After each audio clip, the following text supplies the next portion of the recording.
معزز سامعین کرام، السلام علیکم ورحمۃ اللہ وبرکاتہ۔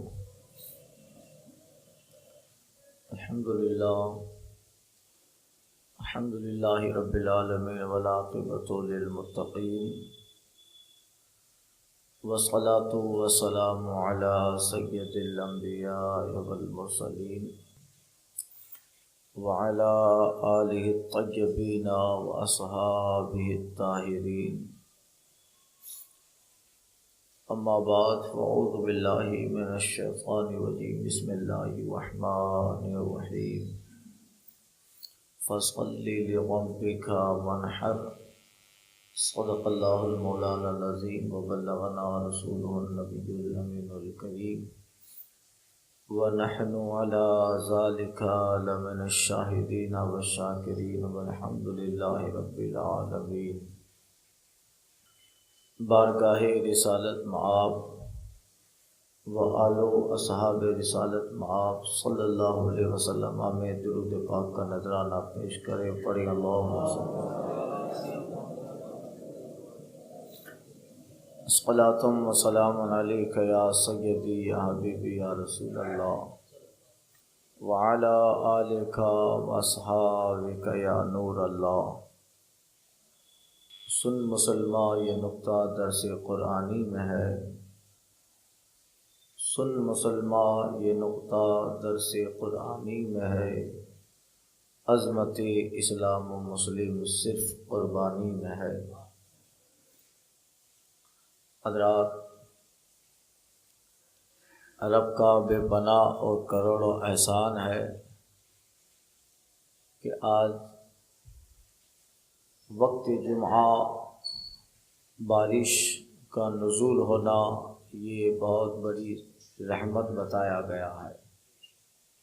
حدیث پاک میں اس کا ذکر آتا ہے، جمعہ کے دن وقت نماز اگر بارش ہے تو پھر بزرگوں نے صالحین نے بتایا ہے آبادی پر اللہ تعالیٰ کا رحم و کرم قریب ہے، اور اسی طرح موسلادھار بارش برستی رہے اور پورا شہر جل تھل بھر جائے۔ اور یہ جو آ رہی ہے یہ سب جانوروں اور درختوں کا حصہ ہے، ہمارے اعمال ایسے نہیں ہیں کہ ہم پہ بارش برسائی جائے۔ اور جب بارش آتی ہے، حدیث پاک میں آیا ہے جس قدر آبادی والے استغفار کرتے ہیں، توبہ کرتے ہیں، تو اللہ فرماتا ہے ہم ان استغفار پڑھنے والی آبادیوں پر نرسل علیہم مدرارا، ہم ان پر بادل بھیجتے ہیں، بارش برساتے ہیں جب قوم استغفار پڑھتی ہے۔ یہ اس کا کرم ہے کہ بارش کا انتظار تھا، اور جس کا بھی حصہ ہے مگر انسان فائدہ اٹھا رہا ہے، ورنہ ہمارا حال یہ تھا، کسی نے کہا تھا روز امڑ کے آتے ہیں بادل میرے چھت پہ اقبال، روز امڑ کے آتے ہیں بادل میرے چھت پہ اقبال، میرے شہر کے اعمال انہیں برسنے نہیں دیتے۔ اگر کرم ہے اس رب کا کہ ان سب گناہوں کے باوجود بھی اپنی کرم کی بارش برساتا رہتا ہے، ہم پہ رزق کے اور روزیوں کے دروازے بند نہیں کرتا، مسلسل نافرمانیاں اور زیادتیاں اور عصیان اور معاصی کے باوجود بھی وقت پر وہ فرشتوں کی جماعت کو بھیج کر ہمارے رزق کا انتظام بھی کر دیتا ہے، اور مجموعی طور پر آبادی شہر اہل شہر کے لیے وہ بارش کا بھی انتظام کرتا ہے۔ یہ اس کا کرم احسان عظیم ہے کہ وہ اپنی مسلسل عنایتیں، نعمتیں اور برکتیں بندوں پہ نازل فرما رہا ہے۔ تو اسی طرح بارش جاری رہے، اور چونکہ بارش سے انسان کا جیون منسلک ہے، پانی ہے، اور پانی سے انسان کی زندگی کے بہت سارے کام، بلکہ انسان خود پانی سے وابستہ ہے۔ اللہ قرآن میں فرماتا ہے وَجَعَلْنَا مِنَ الْمَاءِ كُلَّ شَيْءٍ حَيٍّ، ہم نے ہر جاندار پانی سے بنایا ہے، ہر جاندار ہم نے پانی سے بنایا، اللہ تعالیٰ اسی طرح کرم کی بارش کرتا رہے اور پورا شہر جل تھل بھر جائے اور ندی نالے تالاب ڈیم یہ لبالب ہو جائیں کہ اس سال ہی نہیں آنے والے سال کے لیے بھی وہ وافر تعداد میں فائدے مندی اور ہمارے لیے برکت کا ذریعہ بنتا رہے۔ اللہ تعالیٰ کرم کی اور رحم و عطا کی بارش برساتا رہے، یہ اس کا کرم ہے، اسے نبی صلی اللہ علیہ وسلم کے صدقے میں بارش دیتا ہے جس سے ہماری زندگی میں آسانیاں ہوتی ہیں۔ اللہ تعالیٰ قرآن مجید میں فرماتا ہے فَصَلِّ لِرَبِّكَ وَانْحَرْ، اور اپنے رب کے لیے نماز پڑھیں اور اپنے رب ہی کے لیے قربانی کریں۔ آج ذی الحجہ کی 5 تاریخ ہے، آنے والی 10 تاریخ جو ہے وہ عید الاضحیٰ جسے ہم بقرعید کہتے ہیں، قربانی کی عید ہے، اور یہ اسلام میں اللہ تعالیٰ نے 2 عیدیں مسلمانوں کو عطا فرمائی ہے، ایک عید الفطر اور ایک عید الاضحیٰ۔ یہ 2 عیدیں اسلامک فیسٹیول یعنی ہمارے دھارمک تہوار ہیں، ہمارے مذہبی عیدیں ہمارا تہوار ہے، اور ان عیدوں میں اللہ تعالیٰ نے اپنے بندوں کو اپنے نبی صلی اللہ علیہ وسلم کے ذریعہ خاص تاکید فرمائی ہے کہ تمہارا تہوار کافروں کی طرح نہ ہو، مشرکین کی طرح نہ ہو۔ عبادت کا مزاج دیا اللہ تعالیٰ نے، اعمال کا مزاج دیا، ایثار کا مزاج دیا، حکم دیا ایثار کا، قربانی کا، ایثار کا اللہ تعالیٰ نے حکم فرمایا۔ اس لیے مسلمانوں کی عید اور اس کا تہوار بھی ایسا ہے جس میں اللہ نے تقدس رکھی ہے، پاکی رکھی ہے۔ دنیا کی قوم تہوار کے نام پر رنگیلیاں مناتی ہے، دنیا کی قوم تہوار کے نام پر شراب کے اڈے گرم کرتی ہے، دنیا کی قوم تہواروں کے نام پر زناکاری اور بدکاریوں میں ملوث ہوتی ہے۔ جب ان کے تہوار آتے ہیں تو کہیں پہ آگ برسائی جاتی ہے، کہیں پر کیا کیا جاتا ہے، اور تہواروں کی راتوں میں گھروں میں شراب کی محفلیں قائم کر کے زناخوری اور بدکاری کے کام انجام دیتے ہیں، اسی کو تہوار کہتے ہیں۔ اسلام نے ایک پوتر و پاک راستہ تہوار کا بتایا۔ تمہاری خوشی کا دن تہوار یاد رہے، تمہاری خوشی کے دنوں میں تمہارا جسم بے لگام نہیں ہونا ہے، تمہارا کردار بے لگام نہیں ہونا ہے۔ اس لیے مصطفیٰ جان رحمت نے فرمایا ہے، حدیث پاک کا مفہوم ہے، جس دن صبح عید ہونے والی ہے اس دن کثرت سے رات کو استغفار پڑھا جائے، جس دن صبح عید ہونے والی ہے اس رات کو کثرت سے عبادت کی جائے۔ مولا تیرا کرم ہے، تو نے عید جیسی بڑی نعمت عطا فرمائی ہے، اور جب عید کے دن صبح جب نماز عید کے لیے جایا جائے تو مصطفیٰ جان رحمت اور صحابہ سے جو روایتیں منقول ہے، راستے میں جاؤ درود پڑھتے جاؤ، استغفار پڑھتے جاؤ، تلبیہ پڑھتے جاؤ۔ عید الفطر ہے، راستے میں غریبوں کو دیتے جاؤ، غریبوں کی مدد کرتے جاؤ۔ عید الاضحیٰ ہے، اس وقت قربانی کرو، یعنی اسلام نے تہوار بھی ایسا دیا ہے جس میں تقدس، پاکی، ایثار، قربانی جذبہ ہے، اور ہماری تہوار و عید کو اللہ تعالیٰ نے دنیا کے سارے لوگوں کے لیے آئیڈیل بنایا۔ تہوار ایسا ہونا چاہیے جس میں غریبوں کا بھی فائدہ ہو، جس میں ایثار و قربانی ہو، اور یہ ہماری تہوار و عید آنے والی ہر دور کے مذہب اور ہر دور کے ریلیجن کے لیے اللہ تعالیٰ نے ایک آئیڈیل اور ایک ماڈل کے طور پہ قوم مسلم کو عطا فرمایا ہے۔ ہمارے یہاں بھی کہیں کہیں لوگ جاگرن کے نام پہ بدتمیزیاں کرتے ہیں۔ عید کی جو رات ہوتی ہے وہ جاگرن کہتے ہیں اس کو، اس کے نام پہ لوگ بدتمیزیاں کرتے ہیں، اور جاگنے کے نام پر جو ہے تاش کے پتے ہاتھ میں لیتے ہیں، اور اس پوری رات جوئے میں نکالتے ہیں۔ جنہیں کوئی نمازوں سے واسطہ نہیں رہتا ہے، اللہ کی عبادت سے واسطہ نہیں رہتا، جن کی عید صرف پہننا ہے، کھانا ہے، اور عید کے دن میں عیاشی اور کافروں کی طرح رسم و رواج کو اپنے معاشرے میں جو ہے ترویج دینا ہے، ان کا تعلق براہ راست اسلام سے نہیں ہو سکتا ہے۔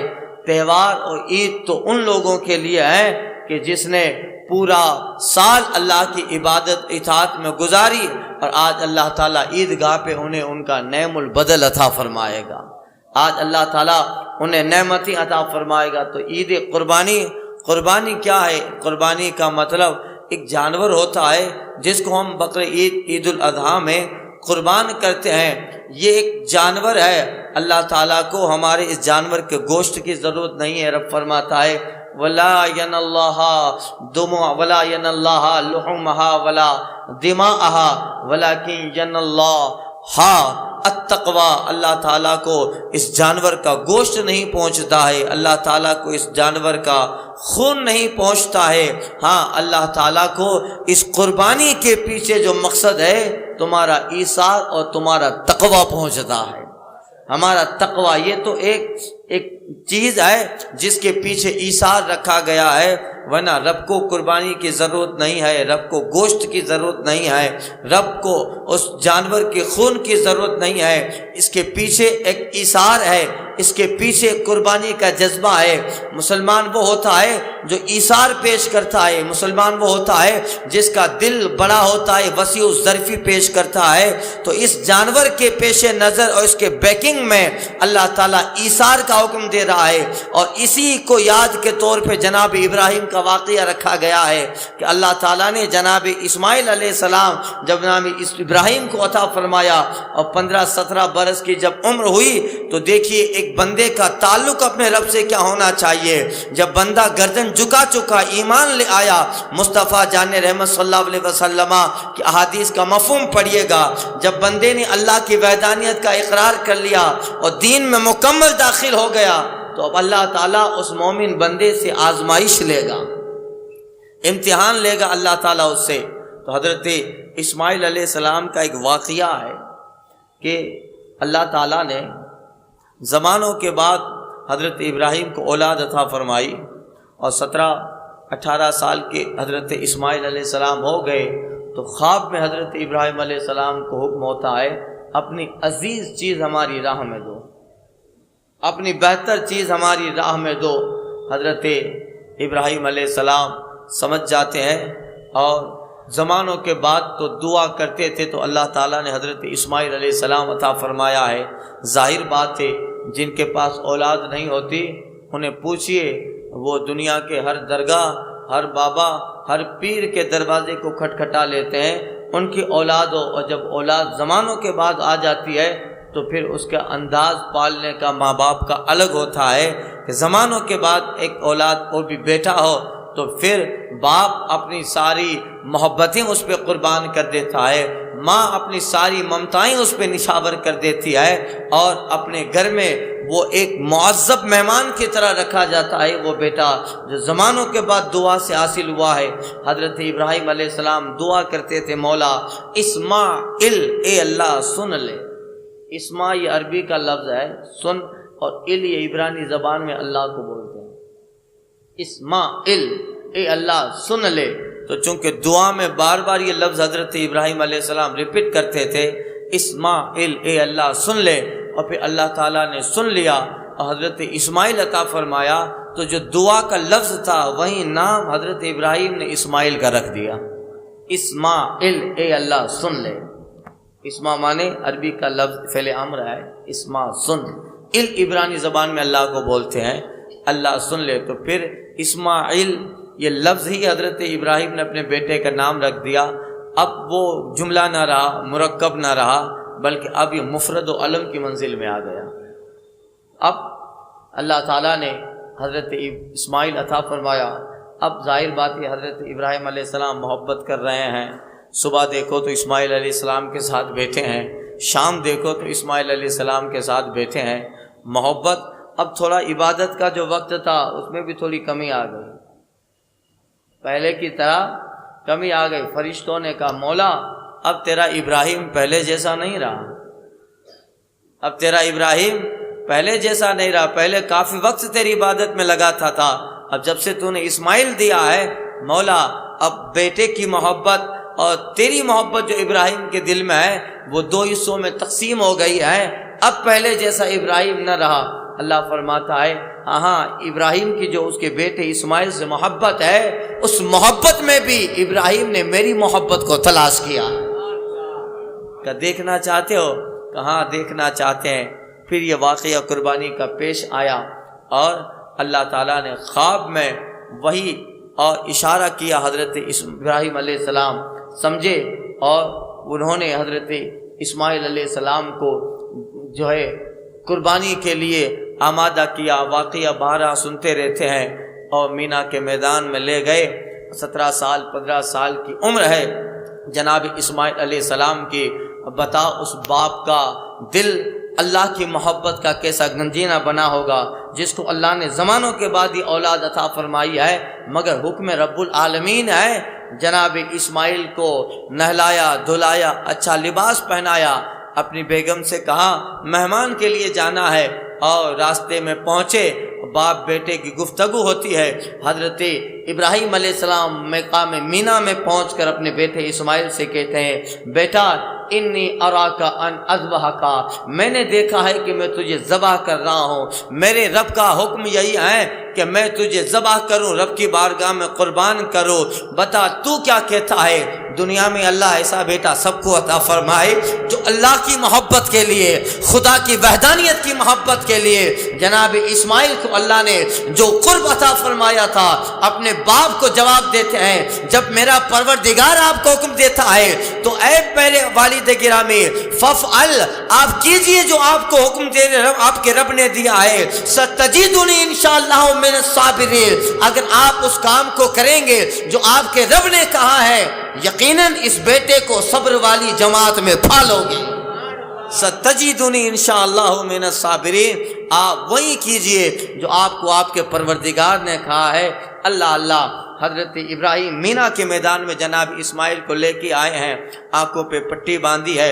حضرت اسماعیل خود کہتے ہیں ابا جان میرے آنکھوں پہ پٹی باندھی ہے، شاید کبھی چھری کی دھار کو دیکھ کر شیطان کچھ اپنا الگ سے وار کرے اور اس طرح سے کچھ الگ سے معاملہ پیش آئے۔ اللہ اللہ، جناب ابراہیم علیہ السلام نے چھری کو تیز کیا، حضرت اسماعیل کو لیٹایا ہے، اور اللہ کے حکم کے لیے بیٹا قربان کرنا ہے، رب کی محبت کے لیے بیٹا قربان کرنا ہے۔ جس رب نے یہ بیٹا دیا ہے اسی رب کی بارگاہ میں یہ بیٹا قربان کرنا ہے۔ اللہ اللہ، مینا کے میدان میں چت لیٹایا جناب اسماعیل علیہ السلام کو حضرت ابراہیم نے، اور چھری گردن پہ لکی ہے۔ حدیثوں کا مفہوم ہے، اللہ فرشتوں سے کہتا ہے بتاؤ اب ابراہیم پہلے جیسا ہے کہ نہیں ہے، بتاؤ اب ابراہیم پہلے جیسا ہے کہ نہیں ہے۔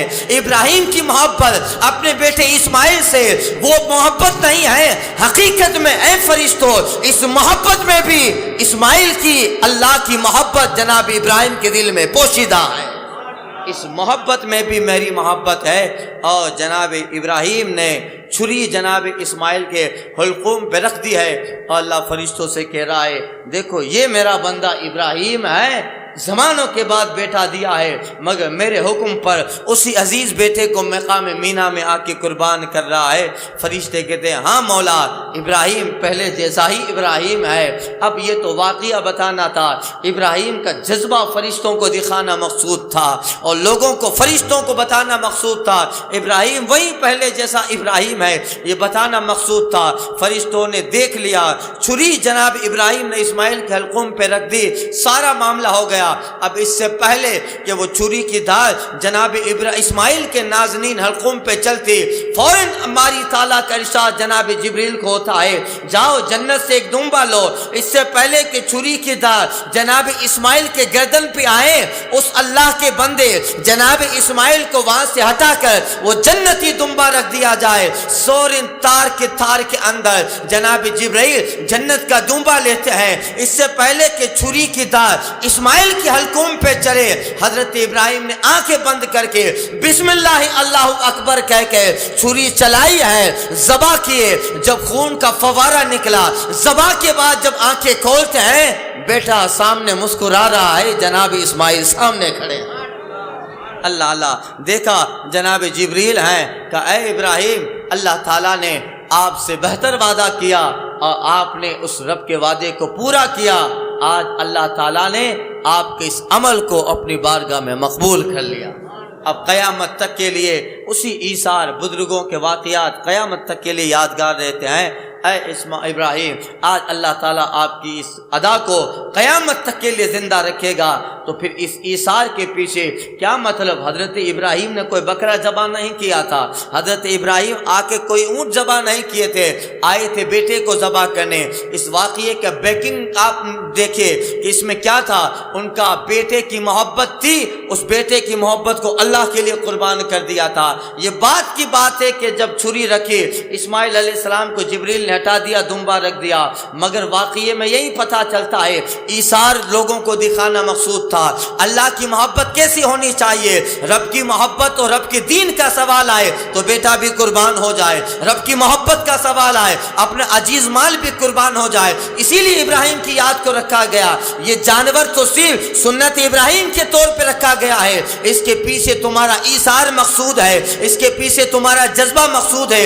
مسلمان وہ ہوتا ہے جو اپنے ایثار کو دوسروں پہ پیش کرتا ہے۔ اسی لیے قربانی کا مقصد تمہارا دل وسیع ہونا چاہیے، تمہاری فکر وسیع ہونی چاہیے۔ قربانی کا مقصد تمہارا غریب پڑوسی کبھی بھوکا نہیں ہونا چاہیے۔ قربانی کا مقصد تمہارے پڑوسی کی آنکھ میں آنسو نہیں آنا چاہیے۔ اگر اللہ نے تمہیں مال و اسباب سے نوازا ہے، ایک عمرہ کم کرنا، مگر غریب کو جو پاس میں رہ رہا ہے اس کو اچھا مکان بنا دینا، اس کو تجارت کے لیے اچھے انتظام کر دینا، یہی ایثار ہے۔ اگر اس ایثار میں بندہ قبول ہوتا ہے، اپنے گھر پہ رہے گا، اللہ 70 حج کا ثواب بندے کو عطا کرے گا، اللہ 70 حج کا ثواب اس بندے کو عطا کرے گا۔ تو یہ قربانی ایک ایثار ہے۔ فرشتے کہتے ہیں ہاں مولا، ابراہیم تو وہی ابراہیم۔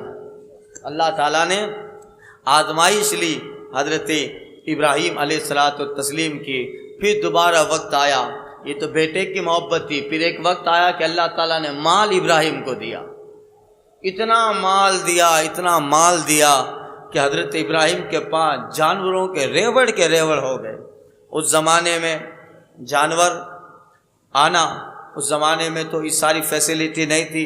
آج 10-15 کار ہوں تو وہ سمجھا جائے گا کہ بہت بڑا مالدار ہے، 2-4 بنگلے ہوں مالدار سمجھائے گا۔ اس زمانے میں بھیڑ بکریاں اگر زیادہ ہوں تو پھر وہ مالدار سمجھا جاتا تھا۔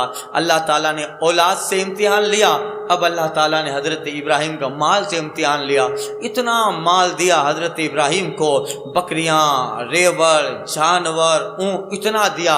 صبح حضرت ابراہیم نکل جاتے اور جانوروں کو چراتے، آپ چراگاہ میں تشریف لے جاتے، یعنی اب زیادہ وقت حضرت ابراہیم علیہ السلام کا جانوروں کو چارہ دینا، جانوروں کے ساتھ جو ہے ان کو چرانا، ان کا انتظام کرنا، عبادت بھی ہوتی ہے۔ مگر مال اس قدر آیا کہ فرشتوں نے پھر کہا تھا اے مولا، اب ابراہیم پہلے جیسا نہیں رہا، اب ابراہیم کا فرشتوں دیکھنا چاہتے ہو، کہاں دیکھنا چاہتے ہیں؟ اللہ حضرت ابراہیم ایک مرتبہ صبح کے وقت نکلے تھے، اپنے جانور کا ریوڑ لے کر چراگاہ سے قریب سے گزر رہے تھے، ایک اجنبی آدمی آیا، حضرت ابراہیم کے قریب سے اجنبی آدمی گزرتا ہے اور اس نے ایک اللہ کی تسبیح پڑھی، اللہ کا نام پڑھا، اللہ کی تسبیح کو گنگنایا بڑے پیارے اچھوتے انداز میں۔ وہ کہتا ہے سبح قدوس ربنا ورب الملائکۃ والروح، سبح قدوس ربنا ورب الملائکۃ والروح۔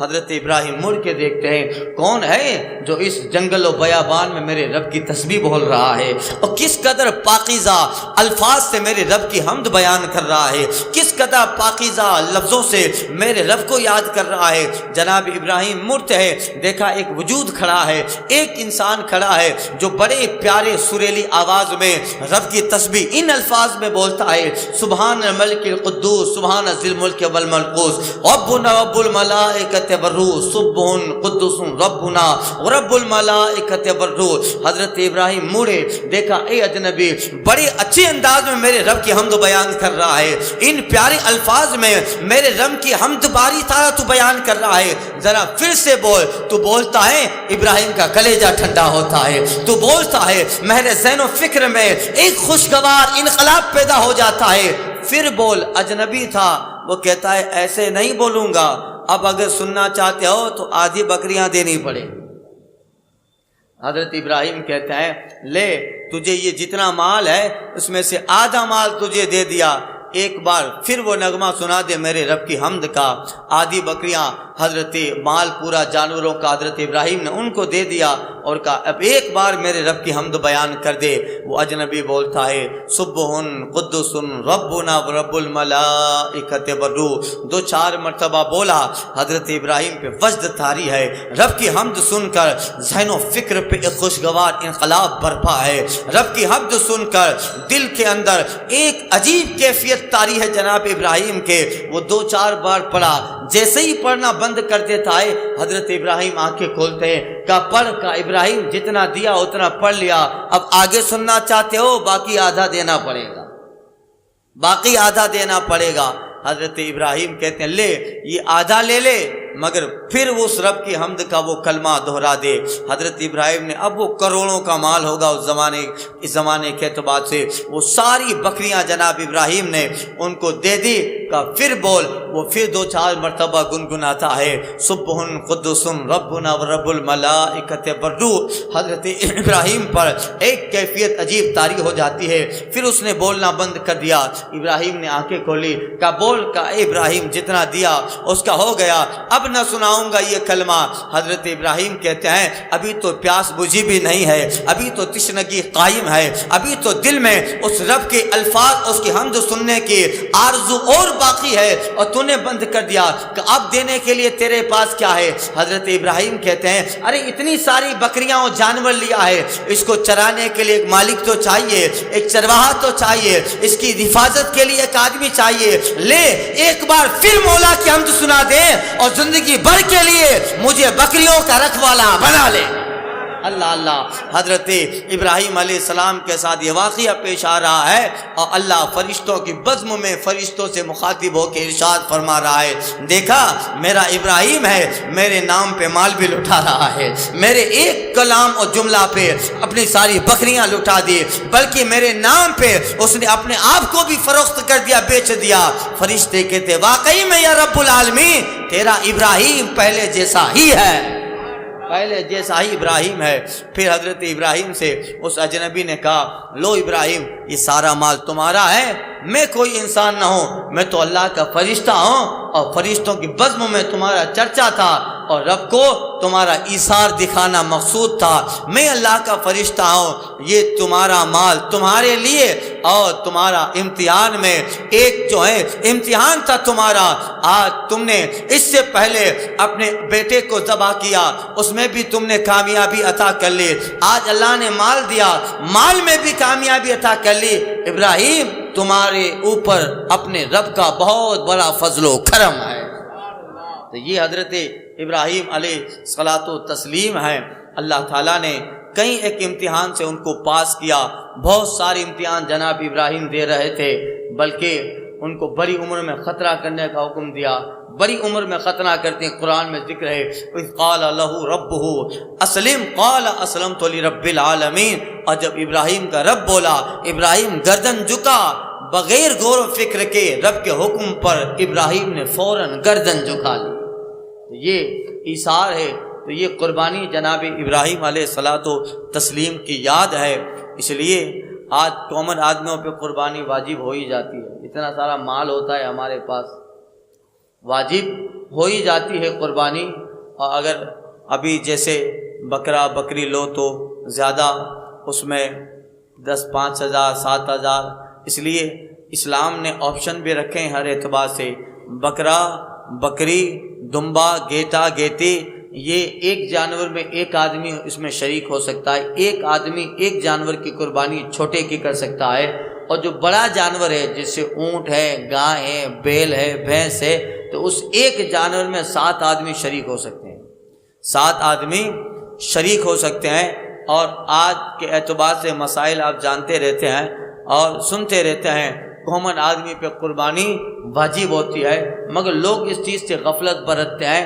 سنی حدیث پاک میں آیا ہے من کان لہ سعۃ، اگر کسی کے پاس قربانی کی طاقت ہو اور اس کے باوجود بھی ذی الحجہ کے ایام قربانی میں قربانی نہ کرے، آقا فرماتے ہیں فلا یقربن مصلانا، اے صحابہ، یہ روایت کی جاتی ہے مصطفیٰ جان رحمت سے، آقا فرماتے ہیں طاقت ہونے کے باوجود بھی اگر قربانی نہ کرے فلا یقربن مصلانا، وہ ہماری عیدگاہ کے قریب بھی نہ آنے پائیں۔ کتنا بڑا اسٹرانگ حکم دیا ہے سرکار نے کہ طاقت ہونے کے باوجود بھی اگر قربانی نہیں کرتا وہ ہماری عیدگاہ کے قریب نہ آئے، ہماری عیدگاہ کے قریب سے گزرے بھی نہیں۔ یہ اللہ تعالیٰ کا ایک حکم ہے۔ اور عید الاضحیٰ میں، ایام قربانی میں، قربانی سے زیادہ بڑا مقبول عمل کوئی نہیں ہے۔ بزرگوں نے فرمایا ہے 10ویں ذی الحجہ کو ایک آدمی سونے کے برابر، پہاڑ کے برابر سونا خرچ کر ڈالے اور ایک آدمی جانور ذبح کرے، اس کے پہاڑ برابر سونا سے اس کا جانور ذبح کرنا افضل و بہتر ہے۔ اس لیے عید الاضحیٰ میں جو ہے قربانی یہ سب سے بڑا عمل ہے۔ اللہ تعالیٰ توفیق عطا فرمائے۔ یوں سارا سال ادھر ادھر کا پیسہ لگا دیتے ہیں۔ امام جو ہے فخر الدین نے اور بزرگوں نے لکھا ہے اگر واجبات و فرائض میں پیسہ نہیں لگاؤ گے تو پھر وہ پیسہ کہیں نہ کہیں اللہ تعالیٰ ادھر ادھر جو ہے وہ پیسہ تمہارا جائے۔ اگر واجب عید الفطر ہے، فطرہ نہیں دیا تو وہ پیسہ کہیں ڈاکٹر کو دینا پڑے گا، زکوٰۃ نہیں دی وہ پیسہ کسی پولیس والے کو دینا پڑے گا، قربانی واجب نہیں دی مگر وہ پیسہ کہیں اور، اس لیے کہ تم نے اللہ کے فرض کو چھوڑا ہے۔ اب نہ تمہارا مال محفوظ رہے گا، نہ تمہاری آل محفوظ رہے گی، نہ تمہارے اسباب محفوظ رہیں گے۔ عید الفطر کا فطرہ، قربانی کی قربانی اور زکوٰۃ یہ وہ چیزیں ہیں کہ واجب و فرض تو ادائی ہو جاتا ہے، اللہ ان کے بدلے ہمارا مال، اسباب اور اولاد کی اللہ حفاظت کا ذمہ لے لیتا ہے۔ اس لیے اللہ تعالیٰ توفیق رفیق عطا فرمائے۔ اور آج کل ہر جگہ حصے والی قربانی ہوتی ہے۔ بیزی زمانہ ہو گیا ہے، لائف بہت بیزی ہو گئی ہے، لوگوں کو ان ساری چیزوں کے لیے، ارے فرض نماز کے لیے وقت نہیں ملتا ہے تو پھر قربانی کے لیے وقت نکالیں گے کیا؟ فرض نماز کے لیے وقت نہیں مل پاتا ہے تو اس لیے حالات دیکھ کر پھر ایسے معاملات ہوتے ہیں، اس لیے بیزی ہے تو اب جو ہے اکثر جگہ پر جو ہے حصے والی قربانی ہوتی ہے اور کئی ایسے لوگ حصے والی قربانی کرتے ہیں تو پھر ان کو فون کر دیتے ہیں، پیسہ پہنچا دیتے ہیں، لو یہ پیسہ میری طرف سے حصہ قربان۔ اگر اس طرح کرتا ہے تو شرعاً یہ جائز ہے، اس کا واجب اس دن کا اس پہ ادا ہو جاتا ہے۔ اس لیے ہم کو اللہ تعالیٰ توفیق رفیق عطا فرمائے کہ ہم اس عید الاضحیٰ میں رب کو خوش کرنے کے اسباب کریں، کام